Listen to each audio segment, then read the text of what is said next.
Previously on Fear the Walking Dead, the radio drama. When civilization ends, it ends fast. Chris, where the hell are you? The people are taking action. This is important, Dad. Excuse me, sir. Can we please come in? We're closed. Daniel gets to the front of the pack, then opens the door to his shop. They rush down the street, with the Salazars trailing just behind them. In the bed of the truck, Liza is checking out Griselda's foot. She then takes Griselda's shoe off, revealing a bloody mess. The top of her foot was severely crushed by the scaffolding. Peter's face is covered in fresh blood and his skin looks almost rotted, though they just saw him this morning. The familiar empty eyes confirm that he's now among the ranks of the undead. Move. The instant Travis has stepped out of the way, Daniel fires the gun straight at Peter's face with no hesitation. What did you do? Susan. Oh my god. What's wrong with Susu? She's not sick. She's dead. Inside, doors locked. We ride it out for the night, okay? We will leave in the morning. The infection will poison her blood, her organs will fail. It won't come to that. Can't fix everything, Travis. Madison looks out her window and sees Patrick Tran getting out of his car, back from his trip. Susan! I'm home! Patrick reaches down to hug his wife, and she's inches away from biting his shoulder when she's shot in the head by a flurry of bullets. From the gate on the other side of the house come a handful of soldiers, who are reinforced by another group of soldiers coming in from the gate the others are standing at. Good morning, I'm Corporal Phillips and this is my partner, Corporal Cole. We're working on a census here in Safe Zone, India, and our squad has been assigned to your home. It's gonna get better now. The cavalry's arrived. It is already too late.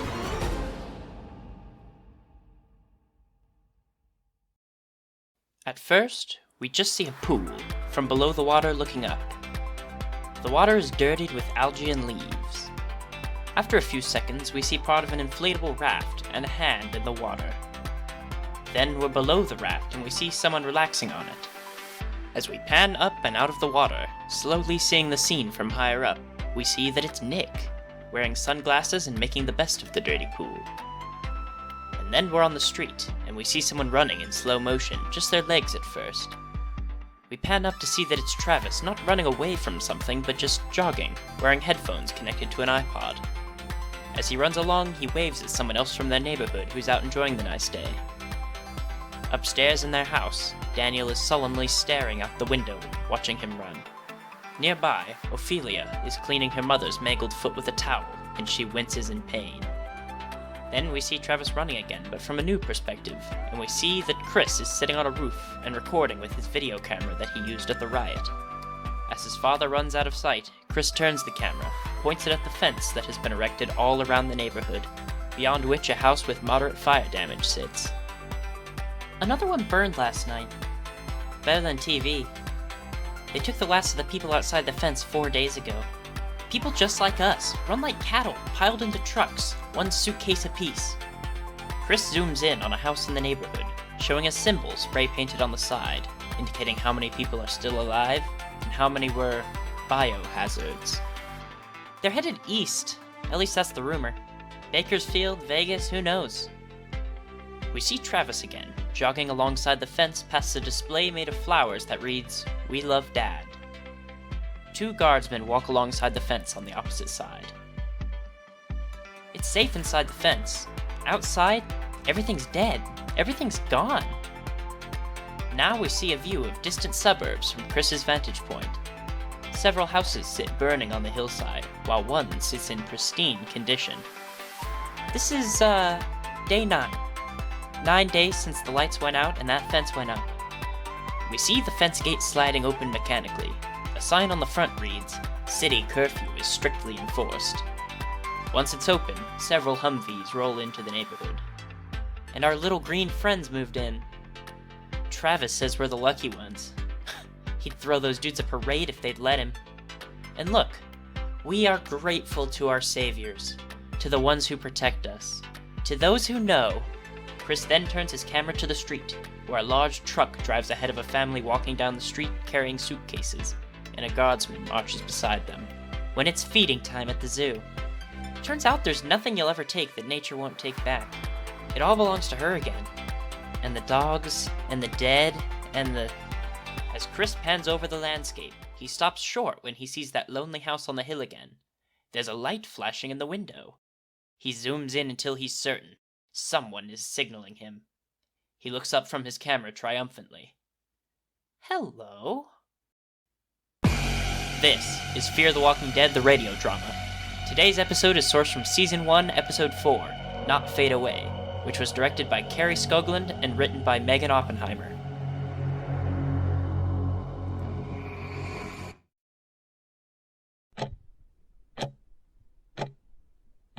Madison stares at the clock in the kitchen impatiently. We see that it's 8:10 a.m., and the clock has been marked. 8 o'clock is labeled power on, while 11 is labeled power off. Though it's past 8, there's still no power. Alicia walks into the kitchen and plugs her phone charger into the wall, then plugs her phone in to no avail. Hey, we have to repaint the family room. We did last week. I know. It needs a new coat. Travis found some more paint in the garage. What's the point? Semi-gloss. What? Excuse me? I mean, no one's coming to the open house, Mom. Market's taken a bit of a turn. I can still see the stains. Travis then bursts into the kitchen through the side door, finished with his jog. Hey, you can see the ocean. I'd love to get a boat out there someday. He walks over to the clock, checks it out, then walks over to the fridge. What? Still not on? They probably don't want to strain whatever's left of the grid. Don't worry, they're gonna get it sorted. As he leans against the counter, espousing optimism, the lights flicker on. Alicia's phone starts charging, and the fridge starts running. Ha-ha! Travis then gets ready to leave again, and heads for the door. Where are you going? Moyers, he's making some kind of announcement. He asked me to attend. Well, we wouldn't want to upset him, would we? Okay, what's the problem? How much time do you have? Maddie. My house is a refugee camp. My daughter's room is an ICU for strangers. Listen, someone has to just cook. calm someone down. has to clean. Someone has to watch Nick. And that someone, somehow, is me. Because I don't know where your ex-wife goes. She's helping sick people. Is this about Liza? What? No, it's about you. Me? Yeah, you run off to play man of the people with your soldier friends, and I could use a little bit of help here. I'm not playing. This is not easy. Stop talking! Stop! Oh my god, just stop it! This domestic bickering like it's normal, like you're normal people in a normal kitchen? It's not normal! Stop it! Stop acting like it is! They're all silent for a few seconds, then turn to see Ophelia has come into the room. You ready to go? Please. Alicia and Ophelia leave, and Madison and Travis go back to what they were doing before the argument. Outside on the roof, Chris is reflecting light at the distant house on the hill using a mirror. Do it! Come on, just do it! Come on! Suddenly, the light begins flashing again in the house's window. Holy shit, it is real! At that moment, Travis comes outside, climbs on top of his truck, and talks to Chris. Chris, what do you think you're doing? Get down here. Dad, you gotta see this! Chris, now. I want you to help Madison, okay? Chris starts descending the roof and opens up his camera to show Travis. Okay, just look at this. I don't have time Just for... 5 seconds, Dad. Look. The video comes to the flashing light in the window, and Chris points at the screen. There, you see that? See what? What am I looking at? It's like a light or a glint, but they said nothing's alive out there. Okay, come inside. But Dad, I think there's someone out there. There's no one out there. Just the sun's caught some reflection, and you gotta stop, okay? Come on. Chris puts his camera away and stares down dejectedly, then reluctantly goes inside to help out. Back at the pool, Nick continues floating leisurely as Madison approaches, holding an oxycodone pill, displaying it to him. I found this on the counter. He lowers his sunglasses and squints to see what it is. Oh, yeah, guess I forgot. Oh, you forgot? Yeah, guess I did. She squats down and offers it to him. Okay, here it is. Oh, no thanks. I'm good. I don't think that's the best idea. Well, I gotta kick it. It's the whole point, right? Nick, come on. He promptly flips backward off of the raft and into the water, then resurfaces near the edge and looks up at her. Nick, stop fucking around. Look, I gave it to Griselda. She needs it more than I do, you said so yourself. I know what I said, but the point is to wean you off of it slowly, so it just doesn't, happen again. I thought you'd be happy. I am happy, He pushes off of the wall and treads water, still looking up at her from the middle of the pool. Okay, well, if you need it, it's right here. Don't be a hero. No chance of that! She rolls her eyes and turns away. Hey, Mom. Yeah? Are you okay? Enjoy your swim. He nods and dives back underwater.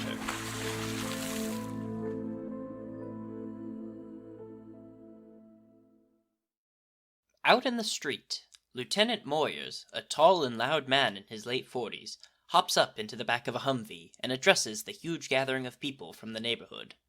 All right, listen up here, folks. As commanding officer of this detachment, I am proud to announce that we are infect-free in a 6-mile radius around this perimeter. We are on the offensive. The tide has most definitely turned. Yeah, all right. Command asks that I read from the following. Be advised, the DZ remains off limits, while the hazmat teams dispose of any biohazardous material. Hey, what biohazardous material? Hey, I'm supposed to read this and you're supposed to listen, okay? When will you get the phones up? Anyone attempting to compromise or circumvent the perimeter of this camp will be detained. Are we being relocated? Sir, this is a secure position, so no, you're gonna stay put. Curfew will remain in effect until further notice. The new health screening policy will continue. Sanitation, water treatment, and other services will return as we approach total containment. Ophelia, who is here with Alicia, steps forward. Sir, we need medicine. What about that? We are working on that, so keep boiling that water. You will find several iodine tablets in your weekly rations. What about the people outside the fence? When do you move them? All right, folks, listen. You are on one of 12 safe zones south of the San Gabriels, okay? So you guys are the lucky ones. You guys, you get to stay in your homes. Ride this thing out, all right? So relax. Count your blessings. Be nice, so I don't have to shoot you. Yeah. With his chaotic speech completed, Moyers hops down off of the Humvee and chats with some of his soldiers. For fuck's sake. Next time I'm gonna make you two do this shit. I'd much rather you be the bad guys than have my perfect reputation ruined. You said it, sir. Anyways, Lieutenant, Cole and I had a few questions about the doctor. In the meantime, Alicia and Ophelia stand in line for rations. Richards, one of the soldiers who swept the Clark's backyard last time, stands with another soldier whose uniform tag reads Adams. Alicia approaches Richards, while Ophelia approaches Adams. What's your name, ma'am? Alicia Clark? Oh, duh. Clark. Right here. Hope your family's doing alright. And sorry about your dog. Alicia's eyes widen for a moment, but she quickly collects herself, then gets her rations and stands over near Ophelia as she talks to Adams. Hi. Hi. Ophelia Salazar. They look at each other and smile, and Adams looks down at his list, then back up to her. Oh, could you spell that out for me? S-A-L-A. You're not even looking. Oh, yeah, no, here it is. Ophelia. She smiles at him and looks over at Alicia, who smiles back. Suddenly, Moyers calls out, Mr. Manawa! Come on. Travis, who is standing nearby during the speech, waves and approaches him. Alicia suddenly stops enjoying this light-hearted moment and looks concernedly over to Travis as he and Moyers walk along the street together. Have a nice day, ma'am. Yeah, you too. Guy who lives in this house with the covered car. Thompson. Doug Thompson? Yeah. Yeah, okay, so he won't do the screening. And his wife thinks for some reason maybe you could talk some sense into him. Well, I don't really know him. We had a beer once and he showed me the car that he's rebuilding. You're a gearhead? Well, I've kept my father's Ford going for over 30 years. Dude, 30 years? That is so great. Can you help me or no, Manawa? Well, it's just I don't really know the guy. Okay. Thing is I'm trying to avoid a situation. So either you're gonna go in and talk him down, or I'm gonna go in and I'm gonna take him down. Yeah or no? Travis stares at him for a moment with his mouth agape, then answers, Okay. Good. Gloves on, let's go.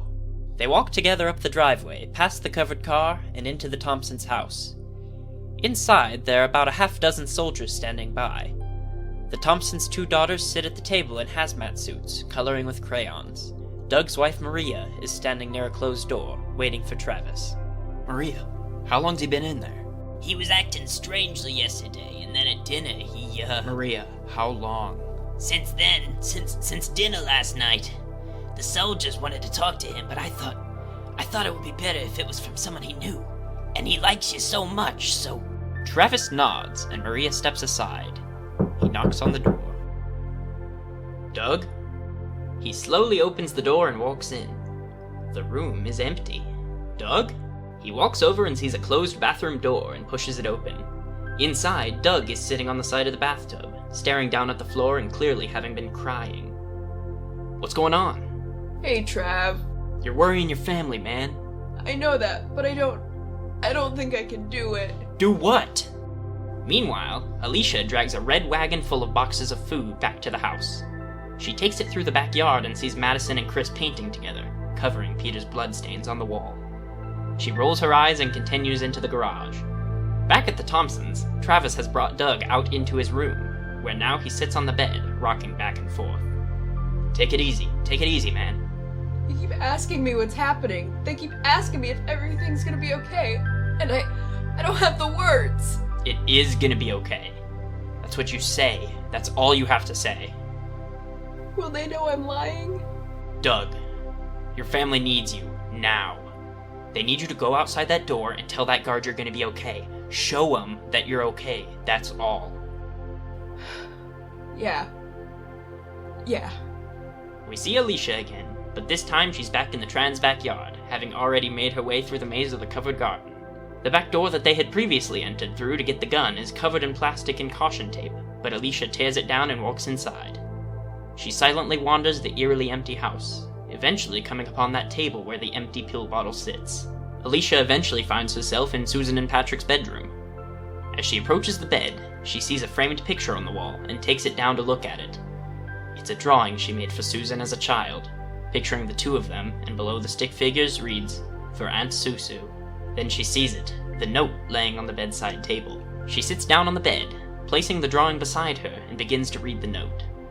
She starts quietly crying and looks down at her arm, tracing the jagged Sharpie heart that remains drawn on her arm. Back in Doug's room, a guardsman finishes taking Doug's blood pressure, and Travis makes his way out. Hang in there, buddy. He solemnly leaves the house, pondering Doug's hopelessness. At the Clark's next-door neighbor's house, we see a man lying in a hospital bed, hooked up to an IV filled with morphine. He's sleeping soundly until Liza walks into the room and carefully taps his shoulder to wake him up.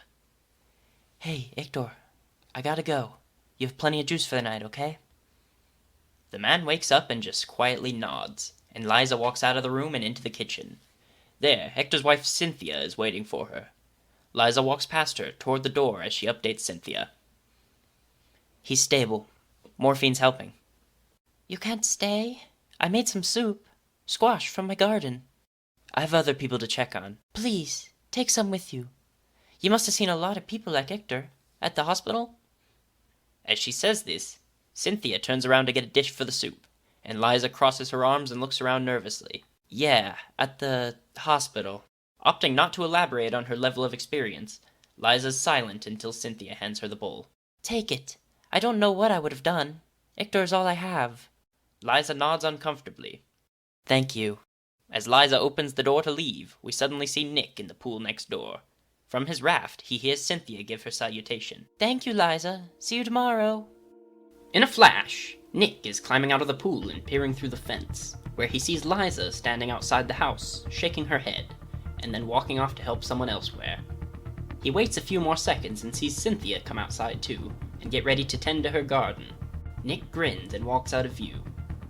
Inside the Clark's house, Chris has his camera out, having just shown Madison the video of the house on the hill. Why show me that? Don't you see it? I mean, why not show your dad? I tried. He just said it wasn't anything. Well, maybe he's right. It could just be a piece of metal or a window or, I don't know. Look, there's a pattern, okay? Someone's out there, a human someone who needs our help. We don't know that. What else could it be? Why else would it just... If someone needs help, they go to the soldiers. After saying this, Madison doesn't seem convinced with her own argument, and her face grows more pensive. Unless they can't. Or they won't. He holds the camera up again, and they watch the clip one more time. Do you see it? Madison turns and stares at him for a moment, not sure what to say. Back in Hector and Cynthia's house, we hear the labored breathing of Hector as he lies on his bed. As we pan down, however, it's clear that his IV is no longer connected to him, and the tube leads down to the floor below the bed, where Nick is lying down, still in his swimming trunks with the IV injected in between his first two toes. He lies there, below the ailing man he's stealing from, and just grins.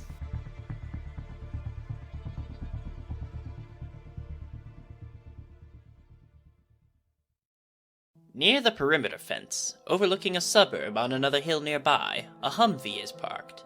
In the back, Ophelia and Adams are making out as a call comes in on the radio from Adams' Sergeant Castro. 3-2 Echo, this is Bravo Actual standing by for a sit rep, over.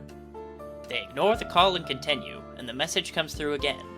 3-2 Echo, this is Bravo Actual standing by for a sit rep, over. Don't you have to get that? They'll leave a message. You're in my head all day. I can't concentrate. He pulls her closer aggressively, then starts reaching to unfasten her bra. Oh, whoa, wait! Maybe we should just slow down a little. Right, yeah, we should. I'm sorry, are you upset? No, it's okay. I like you, Ophelia, that's all. Yeah, you're like the only thing that makes me believe there's still good in people. Hey, of course there is. They kiss, and as he starts to kiss her neck and he isn't looking at her face, she rolls her eyes and sighs. Hey, did you get the medicine? I tried, I asked the corpsman. She nods and he stops talking, and she gets almost too obviously impatient. What did he say? They got it locked down tight. I guess they're stockpiling for the big push to take the city back. It's just, my mom's really sick, so... Yeah, I know that. I'm sorry. 3-2 Echo interrogative, where the hell's my damn truck? Please advise. Bravo Actual, this is 3-2 Echo, finishing patrol, heading back. They kiss a few more times, then get ready to head out. That night, in the back of Madison's car, Travis and Madison have just finished having sex. Was that makeup sex? We gotta fight more. Madison doesn't seem amused by this, and opens the car door. Hey, what's the hurry? I thought that was nice. It was. I got things to do. Can it wait? Come here. She stands up and takes a step away, then turns back to him. What's going on? I don't know. There's no news from anywhere. Vivian said she heard soldiers talking about quarantine camps out near Barstow. I mean, I don't know. She's a gossip, but... No, I meant with you. What's going on with you? I mean, you're buzzing around here all day, every day, driving yourself nuts. I mean, you hover, clean, watch Alicia and Nick like a hawk. Nick needs to be watched. Yeah, I know, but still. Well, if we're exchanging parenting tips, you might want to pay more attention to Chris. Oh, okay. I mean, all I do all day is pay attention Positive attention. Alright.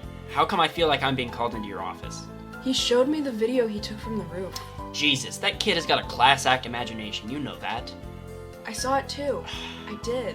Yeah, okay. What did you see? I don't know, like a light? Mm-hmm. Like someone reflecting the sun. Great. So you saw a light. What am I supposed to do with that? Go to Moyer's and say what? My kids saw a light, so your soldiers? Tell them to drop their duties. That is their duty. It's been 9 days. What have they done? They promised medicine, doctors, electricity, information. Where is it? What about the phones?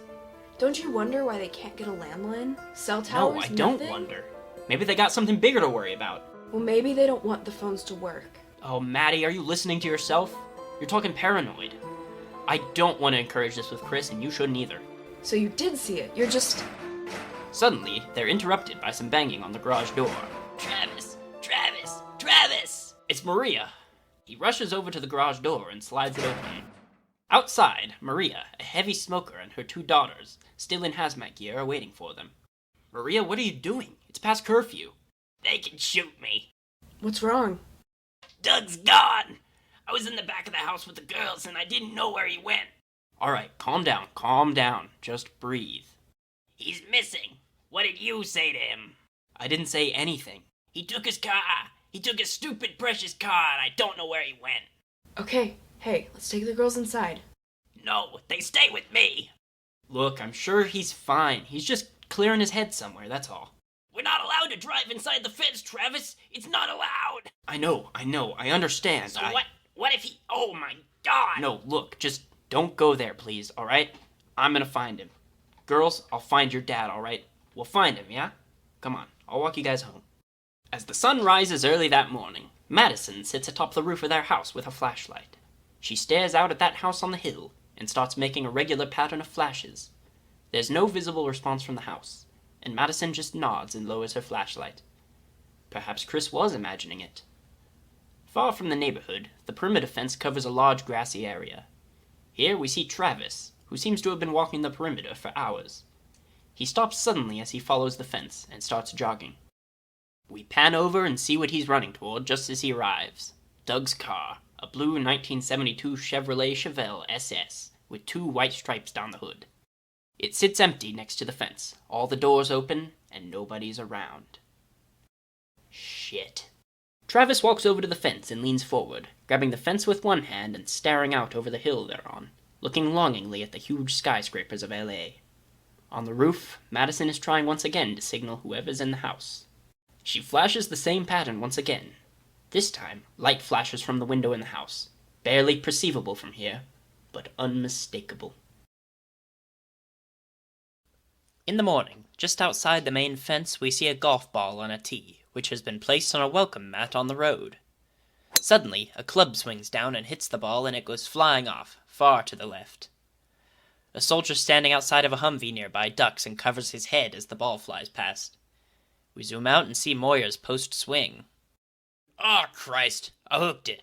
Then we see Travis on the inside of the fence, mid-conversation.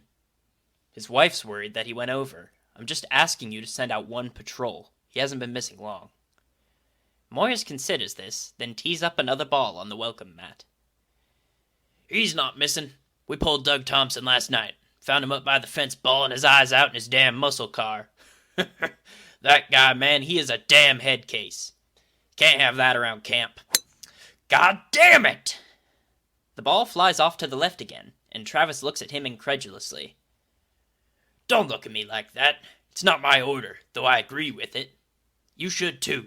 You talked to the guy, didn't you? He seem okay to you? No. No.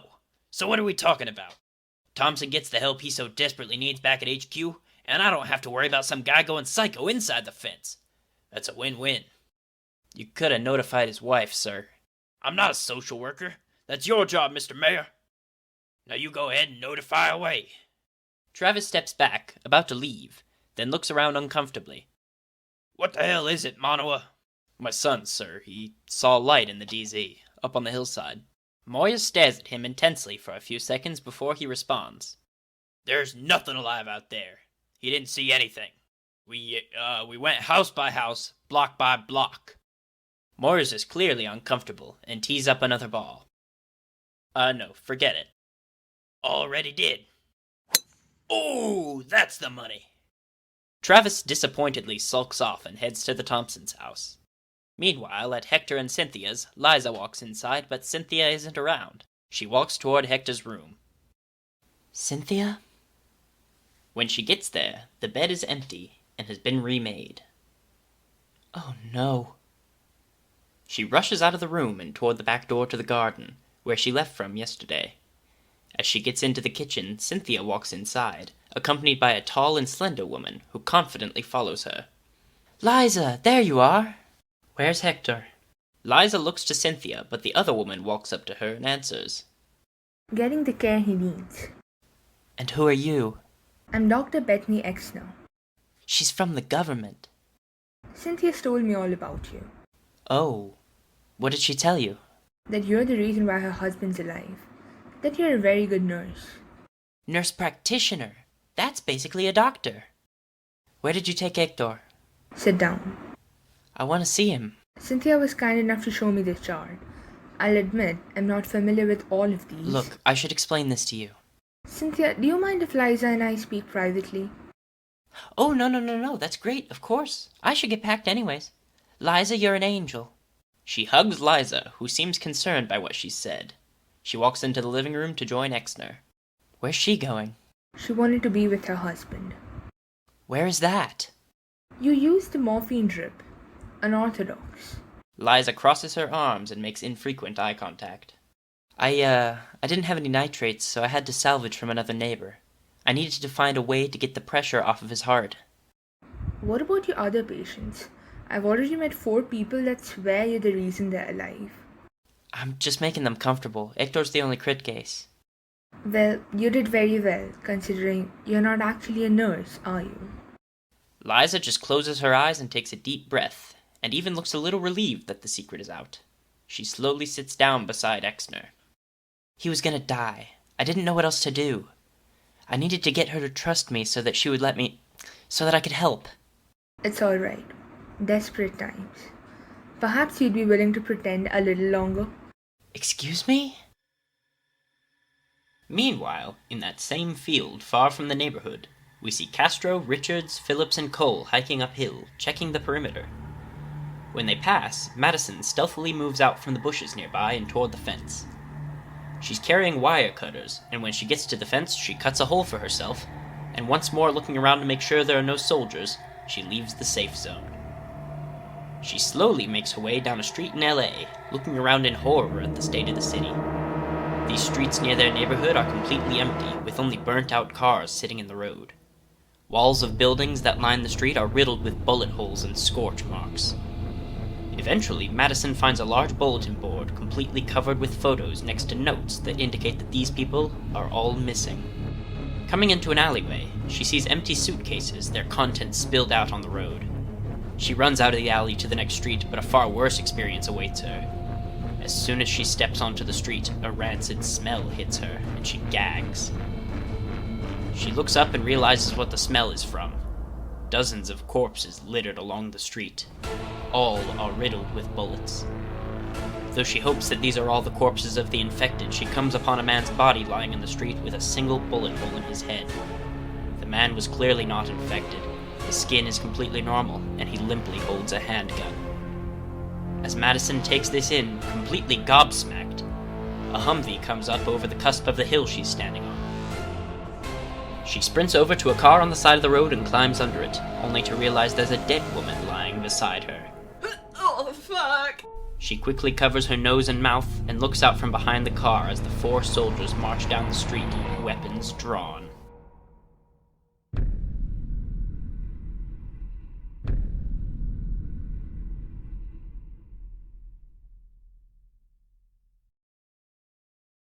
Madison lets out a sigh of relief as she looks down the road. The soldiers marching down the street have been doing a very cursory check of the obvious dead bodies to ensure they were truly dead. She takes one more look at the dead woman beside her, who has a bullet hole directly through her forehead, but no signs that she had been infected.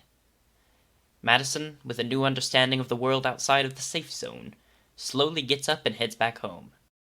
In the Clark's guest room, Liza, Exner, and Daniel stand around Griselda as Liza wraps her foot up in bandages and Exner takes her blood pressure. Daniel stares at Exner suspiciously. It was under control. I drained it, we changed the dressing twice a day. No antibiotics. This was always the outcome. It's not anything you did. Ma'am, we're gonna take care of you. Andy, okay? Yo sé lo que dice. Siempre dice lo mismo. How are you gonna do this? We have a facility nearby. Military facility? It's military now, fortified. We have beds, surgeons, which I'm afraid is what your wife's injury requires. Mi amor, no confío en ella en absoluto. My wife would like to know how far this place is. Close, 15 minutes. Not a lot of traffic these days. Daniel ponders this for a moment, then decides to take the risk. I'm going with her. Of course, she's your wife. As Exner leaves the room, Daniel continues to stare at her suspiciously, and Liza addresses Griselda. Es noticia buena. Seguro? Uh-huh. Liza follows Exner out, and Daniel goes back to his wife, who's begun to weep, and reassures her. Outside, Exner and Liza encounter an unconscious Nick, lying in a lawn chair with a jacket over his head. Liza walks over to him. Nick! Nick! She pulls the jacket off of his face and he rouses. What? This is Dr. Exner. Nick takes a second to orient himself and look over Exner. Hi. I understand you may be in need of methadone. Well, I would love methadone if I was trying to kick, which I've already done. Exner kneels down beside him and does a basic checkup as they talk. She shines a small light into his eyes. When was the last time you used? I don't know. When did the world end? A couple days before that. Travis walks into the yard with a can of gas as Exner is checking his heartbeat. What's this? Overdue house calls. I'm Dr. X now. Oh, Travis. Can't tell you how happy we are to see you. Is something wrong with Nick? No, I'm fine, but your ex-wife, man, she's a narc. Told this lady I was a neighborhood dope fiend. She reads his temperature with a laser thermometer. 98.6. I'm gonna check your blood pressure. Unbeknownst to them, Daniel watches silently from a window in the house. So are you the one who decides who goes to this facility? Well, I have some help, but yes. Like Doug Thompson. I can't discuss other patients. Excuse him, he just worries about everyone else. Your friend is in good hands, Trav. Just like Hector Ramirez, just like Griselda will be. Up in the house, Daniel nods and walks away from the window. Upon hearing that Hector has been taken to the facility, Nick's face freezes in a frown, glaring at Liza. Exner notices this. You okay, Nick? Yeah. Is Mr. Ramirez okay? Congestive heart disease is manageable. Nick just nods and looks down. Exner inquisitively looks down at the blood pressure reading. Your heart rate's elevated. You're a very attractive woman. Over in the bedroom of Patrick and Susan's house, we see Alicia seated next to the dresser, dipping a needle into ink. As we zoom out, we see her arm is bleeding, and she pushes the needle into her skin along the jagged heart on her forearm, making a homemade tattoo. Back at home, Madison walks inside, clearly shaken, and goes over to the laundry machine, grabbing a towel to clean herself off with. From the dark living room, she hears Daniel's voice. Where did you go? Madison turns around and sees him, and doesn't even consider lying. Outside the fence. What did you see? Madison scans the area to make sure nobody's around, and sees Liza and Exner talking outside. She sits down next to Daniel. Who is that? That is the doctor. She wants to take my wife and do surgery on her. Well, that's good. Daniel nods, though both of them clearly don't believe that for sure. Tell me what you saw. Bodies. Yes. The infected, but...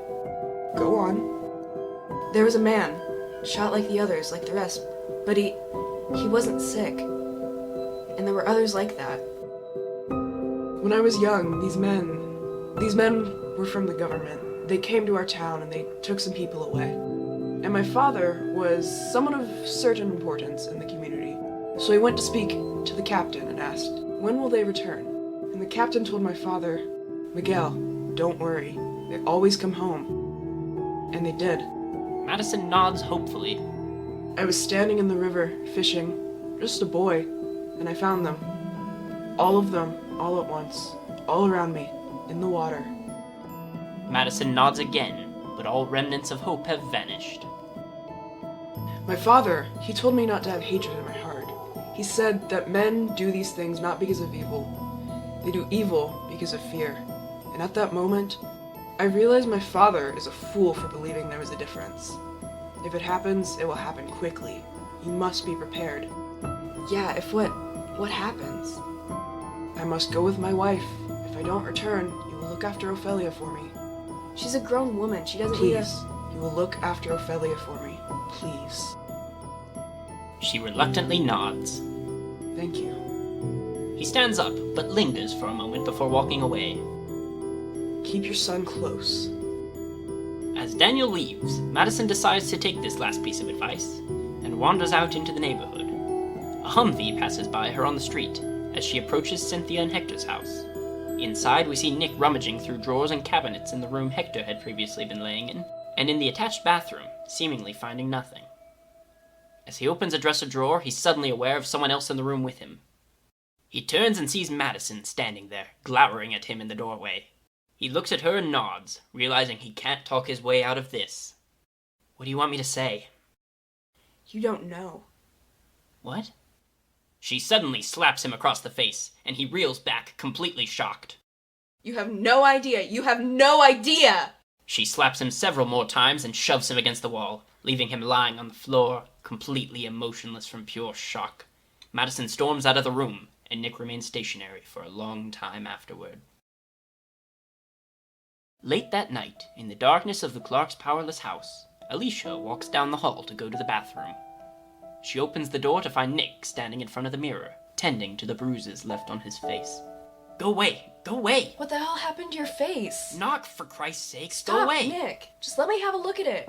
Nick, let me in! Travis, who was standing nearby, walks over to help out. What's going on? Let me in! Nick? What happened? Travis, stop. Look, I got it, okay? Okay. Nick, he's gone. Come on, let me in. Do you want me to get Mom? At this, Nick sighs and steps away from the door, letting her come in. She closes the door behind her and looks at his face concernedly. Who did that to you? Are you okay? Mm-hmm. You want to talk about it? He shakes his head no and starts to break down. Hey, it's okay. It's okay. They embrace and Nick starts to let himself cry. Out in the garage, we see Madison crying as well, having some coffee to stay awake. Travis approaches the door, but before he can come in and comfort her, the sound of a large vehicle stopping right outside the house gets them both jumping to action. They rush inside just as Liza, Exner, and several soldiers have occupied the house, and are carrying Griselda out on a stretcher, with Liza reassuring her that this is going to help. The usual squad stands nearby, powerless against the newcomers. What the hell is going on? Hey, whoa, hey, what's all this? If we don't get Griselda to the surgeon, she's gonna lose the foot. You're in the way. Alright, okay. Ophelia, I don't know how long we will be. Stay safe. Daniel collects his bag and starts to follow the soldiers who've just carried the stretcher out the door, but a soldier who seems to have some authority stands between him and the door. His uniform tag reads, Alan. Alan Hammer. Sir, I need you to wait. No, that's okay. That's his wife. I have two names. Yes, Griselda Salazar, Daniel Salazar. Niet. Not you. Nicholas Clark? What? Come on, man. Free medical care.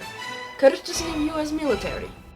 Alicia and Nick have been standing nearby, and they both look panicked. Alicia turns to her brother. Run.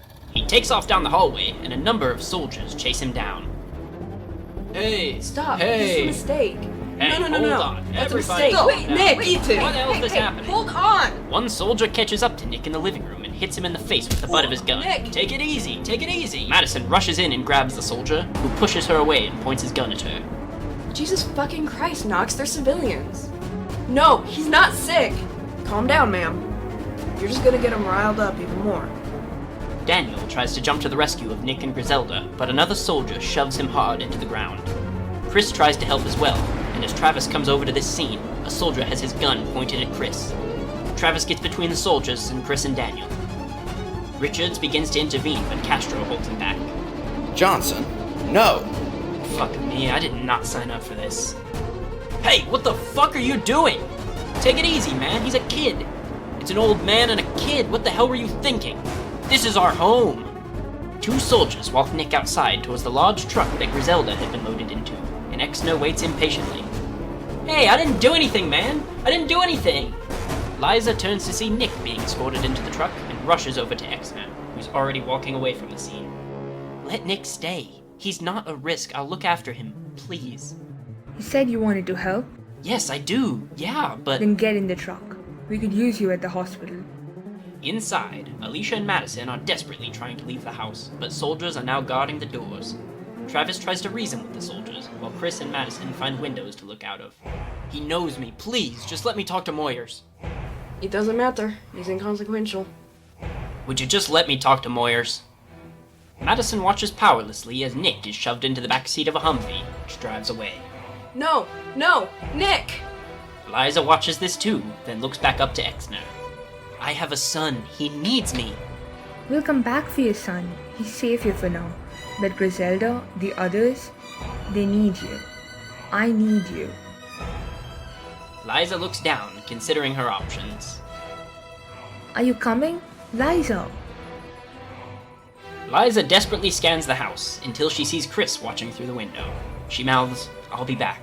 I love you, to him, and then gets up into the truck with Exner. Ma? Inside, Alan sees that the convoy is ready to leave and opens the front door. Alright, clear out. He turns to Castro's squad and points at the sergeant. That means you four too. I need someone to report the Myers for me so I can get out of this dump. Travis, I'm sorry. Not now, Richards. I've got a plan. After they leave, Madison rushes out after them. Where is he? Where did you take him? Where is he? No, Nick! Madison sees Liza sitting in the truck as it drives away, and her face becomes deeply angry, and she stops struggling against the soldiers who've been holding her back. Madison is left alone in the front yard, looking off into the distance. Travis and Chris look out the window, watching Liza leave as well. Chris also has a look of anger, and storms off silently as Madison comes back inside. Chris? Madison approaches Travis and nods. Liza, she did this. Madison walks away, and Travis, Alicia, and Daniel are all left standing around silently, mouths slightly agape, completely in disbelief. Madison opens the door to the garage, locking it behind her, then buries her face in her hands. Later, Alicia gets under the covers with a flashlight and reads the note she found in Susan and Patrick's room once more, as Travis walks outside and looks around. Patrick, if you found this, I'm sorry. If you found this, I love you. I saw something today. Something that horrified me. At first, I thought it was unnatural. I thought it was an aberration. But I was wrong. Travis gets on top of his truck and walks onto the roof, sitting down where Madison and Chris had both sat before, facing the house on the hill, and he starts to weep. What I saw was prophesized. What I saw was godly. And I think it's overdue. I wish you were here, but I will see you soon, my love. And you will hold me. And then Travis sees it. Light flashing repeatedly in the window of the house on the hill. His face flashes full of hope. If you found this, I'm sorry. But then Travis hears the faraway gunshots, which go on for a few more seconds, lining up with the flashes in the window. And then the house on the hill goes dark, and the city is dead once again. If you found this, I love you.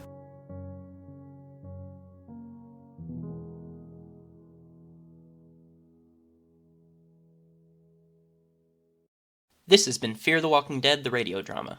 Today's episode was sourced from Season 1, Episode 4, Not Fade Away, which was directed by Carrie Skoglund and written by Megan Oppenheimer. This production was brought to you by Parker, director, editor, and writer, and Tate, assistant director and casting director. This episode starred Parker as the narrator, Nick, Travis, Chris, Liza, and Ophelia, Tate as Madison, Alicia, and Daniel, and Melissa as Griselda. Our supporting cast from this episode includes Parker as Moyers, Castro, Cynthia, Maria, and Adams, Tate as Phillips, Cole, Doug, and Susan, Denver as Richards, and Shea as Dr. Bethany Exner. Thanks for listening. If you're enjoying the series so far, leave a like and a comment, and make sure to subscribe to hear the next episode.